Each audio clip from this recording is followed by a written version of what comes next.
સદભક્ત વૃંદે યથા તારાભીર્વિદુમચ્છમાન મુરુદા તૈસંદનૈ કૌસુમૈ હારૈ શેખર પંક્તિભિશ્ચ હૃદય શુક્લાંબરામ ચિંતય. શ્રી અક્ષરધામના અધિપતિજી સ્વામિનારાયણ બાપા સ્વામી બાબા ભગવતે નમો નમઃ. શ્રી ઘનશ્યામ મહારાજાય નમો નમઃ. શ્રી હરિકૃષ્ણ મહારાજાય નમો નમઃ. શ્રી સહજાનંદ સ્વામી મહારાજાય નમો નમઃ. શ્રી બાપા શ્રી ભગવતે નમો નમઃ. શ્રી સ્વામિનારાયણ ગાદીના અધ્યાચાર્ય પ્રવર ધર્મ ધુરંધર સનાતન ધર્મ સમ્રાટ પરમ કલ્યાણકારી જીવન પ્રાણ સ્વામી બાપા ભગવતે નમો નમઃ. પુરુષોત્તમ પિડાજી સ્વામીજી મહારાજાય નમો નમઃ. વર્તમાન આચાર્ય જીતેન્દ્ર પિડાજી સ્વામીજી મહારાજાય નમો નમઃ. શિક્ષાપતિના શ્લોકની અંદર મર્યાદાની વાત કરી કે બધાને મર્યાદામાં રહીએ તો સુખ શાંતિ થાય. કારણ કે મર્યાદામાં રહેવામાં જ આનંદ અને સુખ રહ્યું છે. અને ગ્રસ્ત હોય કે ત્યાગી હોય, ગમે તે હોય, જેમ મહારાજે શિક્ષાપત્તિ બનાવી તો શિક્ષાપત્રીની અંદર બધાની મર્યાદાઓ છે. ત્યાગીની મર્યાદાઓ, બાઈઓની મર્યાદાઓ, સાંખ્યોગી બાની મર્યાદાઓ, ગ્રસ્તની મર્યાદાઓ, આચાર્ય શ્રી હોય એમની મર્યાદાઓ, એટલે બધાની મર્યાદાઓ છે. એ મર્યાદામાંથી બહાર જો નીકળે તો પછી ત્યાગી હોય કે ગ્રસ્ત હોય એનું માનહાનિ થાય, લોકમાં પ્રતિષ્ઠાહીન થઈ જાય છે મહારાજ. એટલે મર્યાદામાં રહેવામાં મજા છે. અને મહારાજ પણ જે મર્યાદામાં રહે છે એની રક્ષા કરે છે, અને જે મર્યાદામાં નથી રહેતો એની રક્ષા કરતા નથી. અને મહારાજ તમે જુઓ તો કોઈ પણ સત્સંગી હોય જે ધર્મ નિયમમાં રહે છે એની મહારાજ કહે છે કે રણમાં પણ રક્ષા થાય છે. દરિયામાં અટવાયા હોય, મુસાફરી કરતા હોઈએ, કદાચ આગબોટ કે વહાણ ડૂબવાની તૈયારીમાં હોય તો પણ જો સાચો નાદ કરવામાં આવે, ભક્તિ હોય એની, તો ભગવાન ત્યાં પણ હાજર થાય. એવા પણ ઘણા દ્રષ્ટાંતો છે. કોઈ એક્સિડન્ટ થવાનો હોય તો જો ધર્મ નિયમની મર્યાદામાં રહ્યા હોય તો એક્સિડન્ટમાં પણ ભગવાન રક્ષા કરે છે. આગળવાળાની ગાડી હોય, શું થાય એક્સિડન્ટમાં? ભડથું થઈ ગયું હોય, સત્સંગી હોય બચી જાય છે. આવું પણ બનતું હોય છે. ગમે તે થાય, કારણ કે મર્યાદા, એની સત્સંગમાં નિષ્ઠા, ભક્તિ, રણ હોય, શત્રુ મધ્યે બધે ભગવાન રક્ષા કરે છે. રક્ષા કરનારા ભગવાન છે. જેમ બાપાશ્રીની વાતોની અંદર પણ વાત આવે છે કે અખંડાનંદ સ્વામી હતા, જંગલની અંદર ચાલ્યા જતા હતા તો 4 વાઘ સામે આવ્યા. હવે 4 વાઘ સામે આવ્યા તો પણ બીક ન લાગી. આપણને બીક લાગી કે ન લાગી? ખાલી કૂતરું હોય, 10 વાગ્યા હોય, સોસાયટી હોય, રોજ અવર જવર કરતા હોઈએ તો પણ જો આમ સામે આવી જાય એકદમ બરાબર એના અસલી રૂપમાં તો તરત આપણે આમ હબક થઈ જાય, પાછા પડી જઈએ. કેમ? બીક લાગે છે કે હમણાં કરડશે તો. કરડે જો પાછું હડકાયું હોય તો કેટલા ઇન્જેક્શન લેવા પડે ને? 14 ઇન્જેક્શન લેવા પડે. અને હવે તો સેજ પણ તમે કહીડે તો તરત ડૉક્ટર તો ઇન્જેક્શન આપી જ દે. કારણ કે કેવું કૂતરું હોય કેવું ના હોય કોઈને ખબર હોય નહીં, પણ આપી જ દે. એટલે ભગવાન બધાની રક્ષા કરે છે.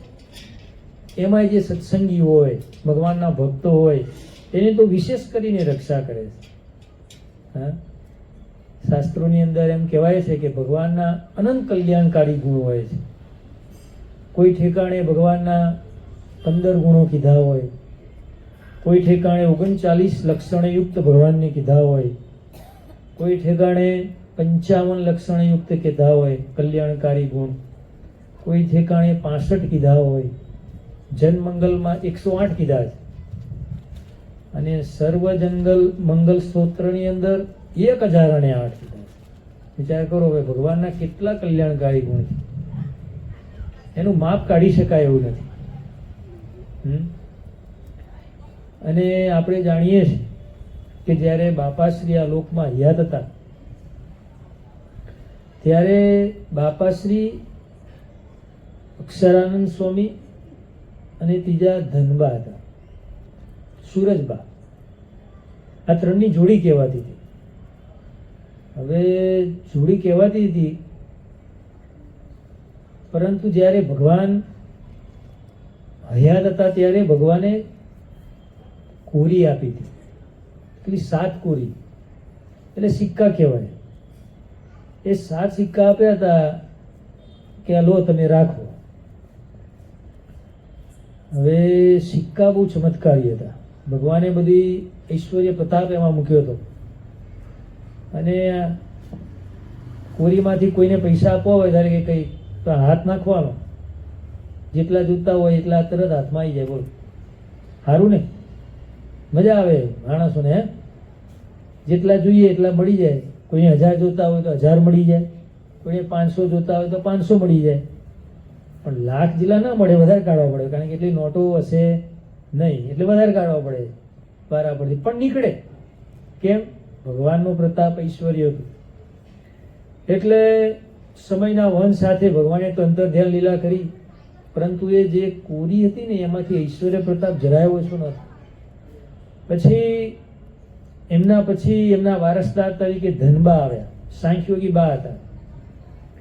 હવે ધનબા આવ્યા, અને ધનબા હતા જ્યારે બાપાશ્રી મોટા મોટા જગન કરે ત્યારે ધનબા સેવા બહુ કરતા, અને પોતે પણ બાપાશ્રીને તેડાવે, મોટી મોટી પારાયણો કરાવે, આ બધું કરાવે.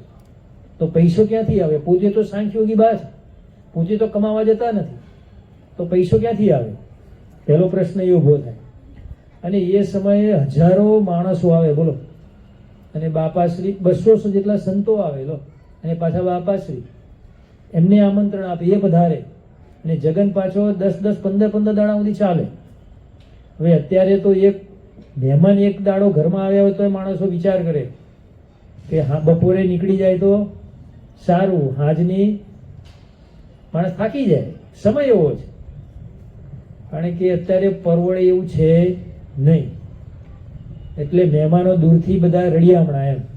ઘરમાં આવે તો પછી જેટલા જલ્દી જાય એટલા માણસ વિચાર કરે. પણ આ તો 15-15 દાડા સુધી મોટા મોટા સમય, હજારો માણસોને જમાડવાના 2 ટાઈમ. પરંતુ ધનબા જરાય પણ પાછા પડે નહીં. કેમ? એટલું વંશ પરંપરાગત. કારણ કે સાંખ્યોબાઈ હતા, સુરજબાઈનો ઐશ્વર્ય જે પેલું આપ્યું હતું, પેલી કોરી, એ કોના જોડે આવી? આ ધનબા જોડે આવી. હવે ધનબા હતા, શું કરે? જેટલા રૂપિયા જોઈએ હાથ નાખે, તરત બધું આવી જાય. 1000, 2000, 5000. હે, એટલે કમાવાની જરૂર પડે નહીં. એટલે આવી રીતે કોળી કાઢી મોટા મોટા સમૈયા મહોત્સવ કરે. પાછા સંતો આવ્યા હોય એને દક્ષિણા પણ આપવી પડે. હે, આટલા બધા જમણવાળા માણસોને છતાં પણ પૂરું પાડે. એટલે આવી રીતે મોટા મોટા જગન કરતા, બાપાશ્રીને તેડાવતા. ચારે બાજુ વાહ વાહ બાપાશ્રીની થતી, અને આ ધનબાની પણ થતી. હવે સમયના વહન સાથે ધનબા પણ ભગવાનના ધામમાં ગયા. પછી એમના ઉત્તરાધિકારી તરીકે કાનબા આવ્યા. હવે કાનબા આવ્યા, પણ ઐશ્વર્ય પ્રતાપ તો એ કોથળીમાં એટલો ને એટલો. તમે જેટલા માગો એટલા રૂપિયા ઉપરથી આમ લે એટલે બધા આવી જાય. નીચે કોરીમાં એકે પણ કોઈ આઘી પાછી થઈ નહોતી. 7 કોરી અકબર. હવે ધીરે ધીરે ધીરે કરતા સ્વામી બાપા જ્યારે મણિનગરની અંદર ઘનશ્યામ મહારાજને પધરાવ્યા, પછી સ્વામી બાપાએ, આપણો એ રિવાજ છે સત્સંગ, જેમ મર્યાદાની વાત કરીને એમ, કે કોઈ બાઈ સાથે વાત કરવી હોય તો 5 માણસો મોટા હોય એને મોકલે. સત્સંગના મોટા વડા કહેવાય, આગળ પડતા કહેવાય, આગેવાન કહેવાય. એટલે એમને મોકલતા. એટલે 5 વ્યક્તિને મોટાને, ટ્રસ્ટીઓને, તંત્રીઓને, મંત્રીઓને, આ બધાને મોકલ્યા. હવે એ 5 વ્યક્તિઓએ જઈ અને કાનબાને કીધું કે આ તમારા જે કોરી છે 7, એ સ્વામી બાપા મંગાવે છે, એમને આપી દો. એટલે કાનબા માન્યા નહીં. કાનબા કે સ્વામી બાપાને પૈસાની સગવડ જોતી હોય, પૈસા જોતા હોય તો હું આપું, જેટલા જોતા હોય એટલા આપું, પણ કોરીઓ નહીં આપું, આ 7 સિક્કા છે એવું નહીં આપું. આવી વાત કરી પછી સ્વામી બાપાએ તોય 3-4 વખત આવી રીતે મોકલ્યા એમને સમજાવવા માટે કે સમજો, કોરી છે એ સ્વામી બાપા મંગાવે છે, મુક્તજીવન સ્વામી બાપા, એમને આપી દો. ઘણી વાટાઘાટો કરી પણ ન માન્યા. શું કીધું કે ભાઈ તમારે રૂપિયા જોતા હોય, મોટા સમૈયા મહોત્સવ કરવો હોય તો હું રૂપિયા આપું, પરંતુ આ કોરી તો નહીં મળે. આમ જે આ વાત કરી પછી સ્વામી બાપાએ કીધું કે હવે આપણે જવાની જરૂર નથી. હવે કોરીનો જે ઐશ્વર્ય પ્રતાપ હતો એ મણિનગરના જે ઘનશ્યામ મહારાજે લઈ લીધો. હવે કોરી બધાએ આપણી પાસે આવી ગયા છે. આમ જે આ વાત કરી પછી એ કોરીમાં જે ઐશ્વર્ય પ્રતાપ હતો, જે રૂપિયા નીકળતા હતા એ રૂપિયા આવવાના બંધ થઈ ગયા. કેમ કે સ્વામિનારાયણ ભગવાનના સ્થાને વર્તમાન સમયે કોણ? મુક્ત જીવન સ્વામી બાપા સ્વામિનારાયણ ભગવાન દ્વારે કામ કરતા હતા, માટે આ કામ એ વગર આ ઐશ્વર્ય આવે નહીં. તો કોરી તો વર્ષોથી હતા એમની જોડે, ક્યારથી એના સુરતબા, એના પછી ધનબા, એમના પછી કાનબા આવ્યા, તો કેટલા બધા વર્ષોનું વન થઈ ગયું, છતાં કોરીમાંથી તો રૂપિયા નીકળતા હતા. પણ જ્યારે મુક્ત જીવન સ્વામી બાપા એમ બોલ્યા કે આ કોરીનું જે ઐશ્વર્ય પ્રતાપ છે હવે સ્વામિનારાયણ ભગવાને લઈ લીધો, મણિનગરના ઘનશ્યામ મહારાજે લઈ લીધો, આટલું બોલ્યા, બધું ઐશ્વર્ય પ્રતાપ ચાલ્યું. વિચાર કરો. એટલે સ્વામી બાપા બોલતા ને કે જ્યારે મણિનગરની અંદર જ્યારે શરૂઆતના સમયમાં આપણે બધા ફોટા જોયા છે કે ખીચડી બનાવી હતી, કે શેમાં બનાવી હતી? ડબ્બામાં. ઘી તેલના ડબ્બા હોય, કાપીને બનાવી હતી. ચાહે કરો કોઈ વાસણ પણ નહોતું. આવો સમય હતો. ત્યારે કોલસામાં બધી રસોઈ થતી ભાઈ. અત્યારે તો તમારે ગેસ બધા આવી ગયા. પહેલાં શું હતું? ગેસ મહિના પહેલાં નોંધાવવો પડે, એ ગેસ વાળો પાછો લેવા જવું પડે. આવો સમય હતો. હવે પાછા ગેસની લાઈનો ઘેર આવી ગઈ. એટલે આ સમય, પણ એ સમયે કોલસામાં બળતણથી કામ થતું હતું. લાકડા, આ બધું બળતણ જોઈએ. તો કોલસાનો જે આખો કોથળો હતો એ કોલસાના કોથળામાંથી પ્રથમ તો ખોલ્યો તો કોલસામાંથી બધા વીંછી નીકળ્યા. લાઈન બંધ નીકળ્યા. એટલે સ્વામી બાપાએ શું બોલ્યા? સ્વામી બાપા કહે છે કે આ વીંછી નથી નીકળ્યા, આ તો ધન ઉભરાય છે. કયું ધન? પેલું જે કાનબાનું બધું ધન હતું એ બધું ક્યાં આવ્યું? સ્વામિનારાયણ બાપાએ કીધું અહીં આવી ગયું. એટલે વીંછી દ્વારે કે આ ધન ઉભરાય છે. એટલે સ્વામિનારાયણ ભગવાન, બાપાશ્રી અને મુક્ત જીવન સ્વામી બાપા, શું આ ત્રણેય ત્રિપુટી એક જ છે. તેમાં એક રોમનો પણ ફેર નથી. કારણ કે એમના કાર્યો દ્વારા ખબર પડે કે જેવા સ્વામિનારાયણ ભગવાને કાર્યો કર્યા તેવા બાપાશ્રીએ કામો કર્યા, અને જેવા બાપાશ્રીએ કામો કર્યા એવા મુક્ત જીવન સ્વામી બાપાએ કામ. એટલે ત્રણેય ત્રિપુટી, તેમાં કાંઈ પણ જુદાઈ નથી. ત્રણેય સ્વરૂપ એક જ છે. શું? અને વર્તમાનમાં આપણે જાણીએ છીએ કે હમણાં જ 1 વાગે જે લંડન જતું જે પ્લેન શું ક્રેશ થયું છે, એમાંથી લગભગ 250-300 માણસો એ ક્રેશની અંદર પ્લેનના મોત થયા છે. તો ક્રેશ થવાનું રીઝન તો હજુ કોઈને ખબર પડી નથી, પરંતુ એમ કહી શકાય કે ભાઈ મશીનરીમાં કંઈ ગરબડ હોય એના કારણે જ આ મોટું ક્રેશ થાય, વગર થાય નહીં. હવે આવો જ બીના 1988માં થઈ હતી. શું? જ્યારે અમેરિકાથી આવેલું પ્લેન મુંબઈ ઉતર્યું, પછી પ્લેન બદલાય અને બોમ્બેથી પ્લેન ક્યાં આવે? અમદાવાદ આવે. એટલે એ પ્લેન બદલાઈ જાય. એટલે પ્લેનની અંદર આપણા કારણ સત્સંગના સત્સંગી જે અમેરિકા રહે છે, અંબાલાલ માલદાસ હતા, શું સત્સંગી હતા. હવે એમનો દીકરો ઘનશ્યામભાઈ, એમનું નામ, એ બોમ્બેના એરપોર્ટ ઉપર એમને ઉતરાણ કર્યું. હવે મુખાસનના માણસો તો બહુ આકરા હોય, બધા બહુ તેજ હોય, એમ જેને ફટ દઈને કહી દે, અને બધા ઊંચા અવાજે વાત કરે. બોલો, સહેજ નોર્મલ વાત કરતા હોય પણ એમનો અવાજ તો ઊંચો જ હોય, જાણે પેલા બાંધતા હોય ને એવું લાગે તમને કે આ બોલે છે કે બાંધે છે. આવા મુખાસનના ઉત્તર ગુજરાતના માણસો અમને બધા એવા જ હોય, આમ લગભગ ઓવે વધારે બોલે. આમ ઓવે બોલે એટલે સમજી જવાનું, શું સમજવાનું કે આ ઉત્તર ગુજરાતી છે. એટલે મેં ઉતરાણ કર્યું, પછી બધાને શિફ્ટ કરવા પડે. એમાં જે પ્લેન હતું એ બોમ્બેથી અમદાવાદ આવતું હતું, તેમાં અમુક જ પેસેન્જરો લેવાના હોય, પછી એ બીજા પ્લેનની અંદર આવે. હવે પ્લેન ભરાઈ ગયું પણ ક્યાં પણ એમનું નામ આવ્યું નહીં. હવે એમને ઉતાવળ હતી કે મારે ઝડપી અમદાવાદ જવું છે, મારે તે પહોંચવું છે, એટલે એમનું નામ ક્યાંય દેખ્યું નહીં. એટલે એરપોર્ટવાળા માણસો જોડે એને બબાલ ચાલુ કરી દીધી, તમને ખબર પડતી નથી, આમ છે ને તેમ છે ને ફલાણું છે ને ઢેંકણું છે ને જેમ તેમ બોલવા લાગે. આખું એરપોર્ટ માથે લીધું. હવે એરપોર્ટવાળા વિચાર કરવા માંડ્યા કે આને શું કહેવું એમ. પણ બાજુમાં એક દયાવાળો માણસ હતો, એમ થોડો ઠંડો માણસ.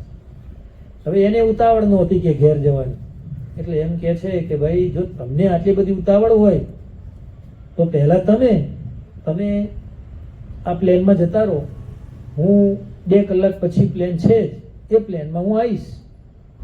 એમને થોડી માણસાઈ દેખાડી. એટલે આમને તો ઉતાવળ હતી ને અમે કીધું એટલે તૈયાર થઈ ગયા. પોતે પ્લેનની અંદર પેલા ભાઈના નામ ઉપર આ બેઠા, એમનું નામ તો હતું જ નહીં. એટલે એ ભાઈના નામ ઉપર આ ઘનશ્યામભાઈ પ્લેનમાં મુસાફરી કરવા લાગ્યા.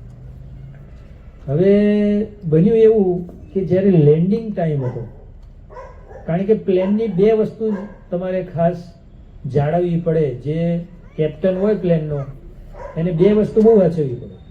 એક તો જ્યારે ટેક ઓફ લે ત્યારે બહુ વાંચવું પડે, અને જ્યારે લેન્ડિંગ થાય, આ 2 વસ્તુ બહુ એમને વાંચવવી પડે. એટલે જ્યારે પ્લેન ઉતરાણ કરતું હતું ત્યારે કંઈક વાયર અડી ગયો. વિચાર કરો, ક્રેશ થવાના કારણો ઘણા છે પ્લેનના. કોઈ પંખી અડી જાય, લો ભાઈ એના શું તાકાત હોય, એના આ કેટલું વજનદાર હોય, પણ સહેજ ઉડતા સહેજ જો પંખી અડ્યું તો એ ક્રેશ થાય. ઘણા બનાવ બનતા હોય. હવે વાયર અડી ગયો, વાયરમાં શું હોય, કશું ના હોય, પણ વાયર એને અડી ગયો, એમાં તણખા જરે શું જર્યું, પ્લેનને શું થયું, તે પ્લેન ક્રેશ થઈ ગયું. બધા માણસો મરી ગયા. હવે એમાં ઘનશ્યામભાઈ હતા, એ પણ એક્સપાયર કે જે ગણો એ ધામમાં ગયા. હવે વાત છે મુખાસણ સુધી પહોંચી. એમના ફાધર, એમને ખબર પડી, અંબાલાલ માલદાસ. હવે ડેડ બોડી જેમ અત્યારે છે કે કોઈ હાથ આવે નહીં, માણસને ખબર ન પડે કે આ વ્યક્તિ મારો છે કે બીજાનો છે. અને પાછું વસ્તુ બની એવી કે જે ઘનશ્યામભાઈ નામ હતું એવા 2 વ્યક્તિ હતા પ્લેનની અંદર. હવે ડેડ બોડી જે હોય એ કેવી રીતે ઓળખવી એ મોટો પ્રશ્ન હતો. ડેડ બોડી ઓળખવી તો પડે ને ભાઈ, જેમ અત્યારે બધી સુવિધા છે કે DNA ઉપરથી ખબર પડે કે આ માણસ આનો, આ માણસ આનો, તોય ગડમથલ થાય કોનું સાચું કોનું ખોટું, કઈ ડેડ બોડી હાથમાં આવી. હવે આમાં 2 જણા વ્યક્તિ એક નામ. હવે બન્યું એવું કે 2 જણા પાછા બાજવા માંડ્યા કે આ ડેડ બોડી કોની છે. પેલા કે મારી છે, અને પેલા ઘનશ્યામભાઈના ધર્મપત્ની કે આ ડેડ બોડી મારા પતિની છે. એમાં માથાકૂટ થઈ. પરંતુ ભગવાનનું કરવું કશું હાથમાં નહોતું આવ્યું. એક હાથનો પંજો હતો ખાલી, અને પંજામાં વીંટી હતી, અને વીંટી ઉપર લખ્યું હતું. અને વીંટી જોઈ એટલે એના ધર્મપત્નીએ કીધું કે આ જે મારા પતિ છે એની આ ડેડ બોડી છે. બીજું કયું હાથમાં ના આવ્યું, ખાલી પંજો જ હાથમાં આવ્યો. અને પંજાની અંદર પેલી વીંટી હતી કે જો મારા પતિ આ વીંટી પહેરી હતી અને નામ લખ્યું છે. પછી હાથ હતો, હાથ લઈને આવ્યા, એનો અગ્નિ સંસ્કાર કર્યો. કશું હાથમાં ના. વિચાર કરો. હવે આવું બન્યું એટલે માણસો તો બધા આવે, કારણ કે એ શોક પ્રગટ કરવા આવે, પરંતુ એમના ફાધરની નિષ્ઠા કેવી હતી આ એ વિચારવાનું. કારણ કે જે પણ બધા ખરખરો કરવા આવે, દુઃખ વ્યક્ત કરવા આવે, ત્યારે આ અંબાલાલ માલદાસ શું કે ભાઈ મારો પુત્ર છે એને તમે શોક કરવા આવો છો, પણ એ તો ભગવાનના ધામમાં ગયો છે. હે બાપા સ્વામી બાપા એને સંભાળી લીધો છે, એનો શોક શું કરવાનો હોય? પોતે ન રોવે, સામે વાળો રોતો હોય એને સાંત્વના આપે. વિચાર કરો કેટલી નિષ્ઠા હશે માણસ. નહીં તો માણસ રોવે ના રોવે, રોતા હોય, પરંતુ નહીં. સ્વામી બાપા એના વિશે નિષ્ઠા કે મારો પુત્ર ક્યાં ગયો છે, ભલે ગમે તે રીતે. જેમ મહારાજે 77ના વચનામૃતમાં કીધું, પ્રથમનું 77, મહારાજ કે ભગવાનનો ભક્ત હોય ગમે તે રીતે દેહ મૂકે, એક્સિડન્ટમાં દેહ મૂકે, પ્લેન ક્રેશ થાય, રણમાં કદાચ ધામમાં જાય, દરિયામાં નદીમાં ડૂબી જાય, ગમે તેવી રીતે કઈ દીર્ઘ રોગ થાય, ગમે તે રીતે દેહ મૂકે, પણ ભગવાનનો ભક્ત હોય ક્યાં જાય? ભગવાનના ધામમાં જ જાય. આ નિષ્ઠા અંબાલાલ માલદાસે પોતે શું કરી હતી? જીવનમાં ગ્રહણ કરી હતી, સ્વીકારી હતી કે મારો પુત્ર છે. જેમ સ્વામી બાપાએ આશીર્વાદ આપ્યા હતા કે જે સ્વામિનારાયણ ગાદીનો આશ્રિત હોય અને એ દેહ સ્વામિનારાયણ ગાદીના શરણમાં જીવન પર્યંત રહે, તો એનો દેહ પડે ત્યારે કોણ લેવા આવે? સ્વામિનારાયણ ભગવાન લેવા આવે. તો મારો પુત્ર છે એનું મરણ પામ્યો છે, એટલે જરૂર એમનો જીવાત્મા ને લેવા માટે મુક્ત જીવન સ્વામી બાપા આવ્યા છે, અને મારા પુત્રનો જીવાત્મા એ અક્ષરધામમાં ગયો છે ને ગયો છે. આવી નિષ્ઠા. એટલે એમને કેફ હતો, કોઈ માણસ આવે શોક નહીં કરો. સામે વાળો રોતો હોય એને ખભા ઉપર હાથ મૂકે કે ભાઈ તું શું કા રોવે છે? મારો પુત્ર તો અહીંયા આનંદમાં હતો. કે છે ને કે ભાઈ પેલો હાથી હોય જીવતે લાખનો અને મરે તારે 1.25 લાખનો. તે મારો પુત્ર અહીં હતો ત્યાંથી લાખનો હતો, અને હવે તો ભગવાનની મૂર્તિના સુખે સુખ્યો થઈ ગયો, 1.25 લાખનો થઈ ગયો. એટલે મને કોઈ રંજ દુઃખ નથી, માટે તમે પણ ખરખરો કરશો નહીં, તમે પણ દુઃખ લગાડશો નહીં, તમે પણ રોશો નહીં. આવી સામેવાળાને સાંત્વના આપે. બોલો આ માણસ કયા પ્રકારની નિષ્ઠા ધરાવતા છે? નહીં તો કોઈ સામાન્ય માણસ હોય, કોઈ ઘરમાં ધામમાં જાય તો એ માણસ ખરખરો કરે, રૂએ, પણ આમને તો આમ સામી છાતીએ સામેથી ના પાડે. બોલો કેવી નિષ્ઠા છે. અને બન્યું એવું પાછું કે જે વ્યક્તિ ના નામ ઉપર આ પોતે પ્લેનની અંદર મુસાફરી કરી હતી, નામ તો હતું જ નહીં એમનું, પરંતુ સ્વભાવ પ્રમાણે મારે જવું છે, મારે ઉતાવળ છે, મારે આમ છે તેમ છે, એ બાને જે ચડ્યા હતા મુસાફરી કરવા માટે. પરંતુ જે પેલો માણસ રોકાઈ ગયો હતો એ માણસ પાછો એમના ઘેર ગયો, એટલે અંબાલાલ માલદાસના ઘેર ગયો ખરખરો કરવા માટે, દુઃખ વ્યક્ત કરવા માટે. અને જઈને શું કહે છે કે તમારા પુત્રના પ્રતાપે હું આજે જીવતો છું. શું? તમારા પુત્રના પ્રતાપે, કારણ કે નામ મારું હતું. તમારા પુત્રને મેં બહુ તાલાવેલી જોઈ જવાની, એટલે મેં મારી જગ્યાએ એમને આપી અને એમને પ્લેનની અંદર મુસાફરી કરી, તો એમના લીધે મારો જીવ બચ્યો. કે એટલે તમારા પુત્રોનો હું ઋણી છું. બોલે આવો ખરખરો કરવા પાછો એ માણસ ત્યાં ગયો. અને એને તો ખબર ના હોય, કોઈ માણસ ખબર હોય કે ક્યાં રહે છે, શું કરે છે, કયા ગામનો છે, કયા શહેરનો છે. પણ એને શું કર્યું? પાછું એરપોર્ટ વાળા પાસે ગયો પાછો, અને એરપોર્ટ વાળામાં બધા એને લિસ્ટ માંગ્યું કે ભાઈ આ પ્રકારનો વ્યક્તિ છે, એનું સરનામું લાવો. અને સરનામું લઈને છેક મોખાસણ પહોંચ્યો અને ખરખરો કર્યો કે તમારા પુત્રને લઈ અને આજે હું જીવતો છું, માટે એમનો ઋણી છું. એટલે ભગવાનનો ભક્ત છે એ ગમે રીતે દેહ મૂકે. શું પ્લેન ક્રેશ થાય તો કોઈ બચે નહીં, પણ ગમે રીતે ધામમાં જાય. પણ મહારાજ 77માં કહે છે કે મારો ભક્ત હોય એ ગમે તેવી રીતે દેહ મૂકે, અને કદાચ ભગવાનના ભક્તને તમને એમ લાગે કે ચાલો આટલી બધી ભક્તિ કરી, સત્સંગ કર્યું, ભજન કર્યું, આખી જિંદગી આવી રીતે માળા ફેરવી, ધર્મ નિયમમાં રહ્યા, અને આવી રીતે મોત થાય. સ્વાભાવિક માણસને થાય, કારણ કે આ લોકમાં રહ્યા છીએ એટલે બધાને થાય. મહારાજની ભક્તિ કરતા હોય, સત્સંગ કરતા હોય, આવી રીતે દેહ મૂકે એટલે વ્યક્તિઓને થોડે, તમને ન થાય પણ આજુબાજુના સંબંધીઓ પાછા વધારે માથાકૂટ કરે. એવો તમે તો સ્વામિનારાયણ કહેવાતા હતા, અમારા ઘરનું જમતા નહોતા, અમારા ઘરનું પાણી નહોતા પીતા, અને આ જો તો ખરા કે ભગવાને શું કર્યું, લો સીધું મેણું ભગવાનને મારે. એવું બોલે, અને એવું બોલે એ ટાઈમે તો તમને આમ અંદરથી એ થઈ જાય, ધુજારી આવી જાય. બોલનારા તો બધી રીતે બોલે, કારણ કે બોલનારાને કોઈ ગરણા બંધાય નહીં, બધી રીતે બોલે. એટલે ગમે તે રીતે બોલે, પણ જે સાચો નિષ્ઠાવાળો હોય એને મહારાજના વચન ઉપર વિશ્વાસ હોય, અને સત્પુરુષો આપેલા જે આશીર્વાદ એના ઉપર પણ વિશ્વાસ હોય. શું હોય? ભગવાન જે પણ કરતા હશે એ આપણું સારું જ કરતા હશે. અને ભગવાન કરે કોઈ મોટું દુઃખ આવવાનું હોય, સુડીને દુઃખ કાંઠે કરીને ટાળે. કીધું મહારાજે પ્રથમના 70મા વચનામૃતમાં. મહારાજ કહે છે કે મારો જે આશ્રિત હોય, મારો જે સત્સંગી હોય, એને સુડીનું દુઃખ આવવાનું હોય તો અમે કાંઠે કરીને કાઢીએ. અને કદાચ ભગવાનની મરજી આગળ હોય, શું ભગવાને વિચાર્યું હોય, આગળ શું થવાનું હોય એ કોણ જાણે? ભગવાન અને સત્પુરુષો જાણતા હોય કે હવે પછી આગળ શું થવાનું હોય. કોઈ દીર્ઘ રોગ હોય, પછી ખાટલાવશ થઈ ગયા હોય, દેહની ક્રિયા કરી ન શકતા હોય, એવો રોગ આવી પડ્યો હોય, અને ભગવાનને સત્પુરુષો જો પ્રસાદીનું પાણી એ આપે તો પ્રસાદીના પાણીએ કરીને ધામમાં પણ ચાલે છે. શું? એટલે ભગવાનની મરજી શું છે એ બહુ મહત્વ. પછી આપણે બધાને એક જ અસ્ત્રે મૂંડવા માંડીએ તો એ યોગ્ય ન ગણાય.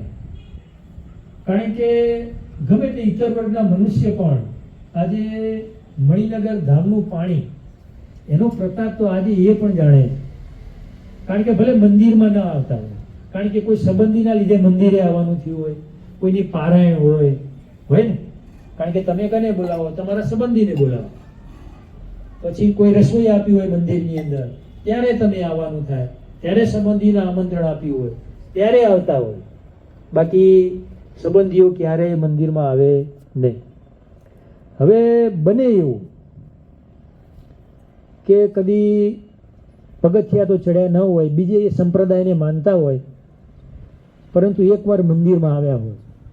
હવે ઇત્તર વર્ગના મનુષ્ય હોય, હવે એમના ઘરમાં કોઈ બીમાર પડ્યું, દાદા દાદી ઉંમર લાયક હોય, હવે કોઈ રીતે દેહ પડતો ના હોય.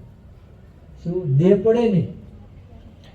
એટલે પોતાએ જે સંપ્રદાયમાં માનતા હોય, જે ભગવાનમાં માનતા હોય, ભલે ઇત્તર વર્ગના જ હોય, મણિનગરને માનતા ન હોય, પણ કોઈ બીજા સંપ્રદાયના, પણ સ્વામિનારાયણના જ આશ્રિત હોય. હવે ત્યાંથી પાણી કરાવીને લાવે.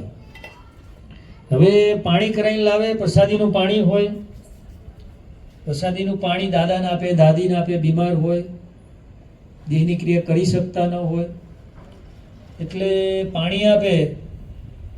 મહિના સુધી પાણી આપે તો સારું ના થાય, 2 મહિના થાય, 3 મહિના થાય, 4 મહિના થાય, પણ કઈ રિઝલ્ટ મળે નહીં. હવે વિચાર કરે કરવું શું? કારણ કે દેહની ક્રિયા ના થાય એટલે બધાને, ભાઈ અત્યારે બધા ઘરડા ઘર વધારે કેમ થાય? દાદા દાદી આ બધા હોય, ઉંમર લાયક થાય, સેવા કોણ કરે?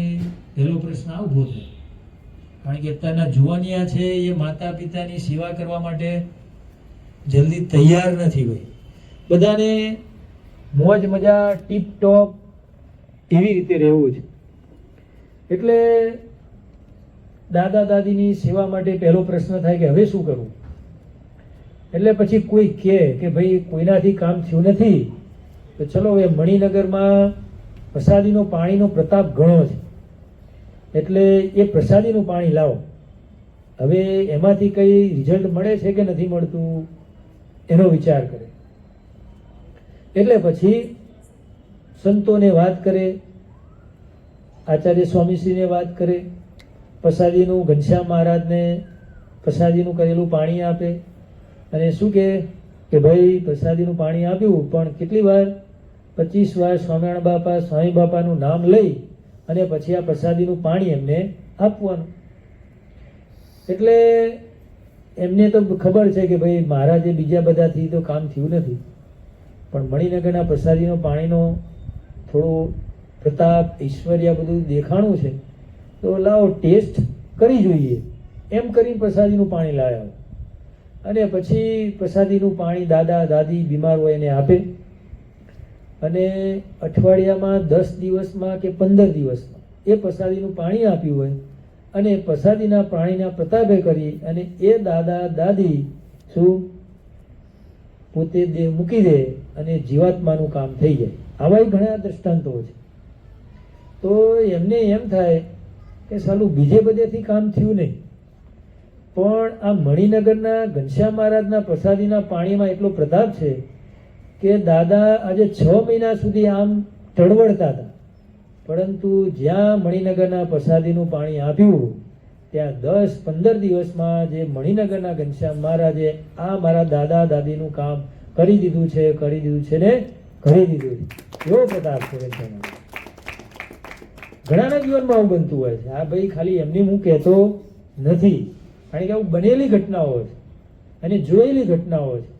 એમની તો કોઈ અમે વાત કરીએ ને ઉપર છેલ્લી વાત નથી કે ઉપજાવેલી કોઈ વાત નથી. એટલે ઘનશ્યામ મહારાજનો આવો પ્રતાપ છે. અને જે આ પ્લેન ક્રેશ થયું એને પણ જે પણ બધા જે જીવો બધાએ દેહ ગુમાવ્યા એના માટે પણ આપણે બાપા સ્વામી બાપાને શું પ્રાર્થના કરીએ, કારણ કે કોઈ પણ જીવાત્મા હોય એનું રૂડું કોણ કરી શકે?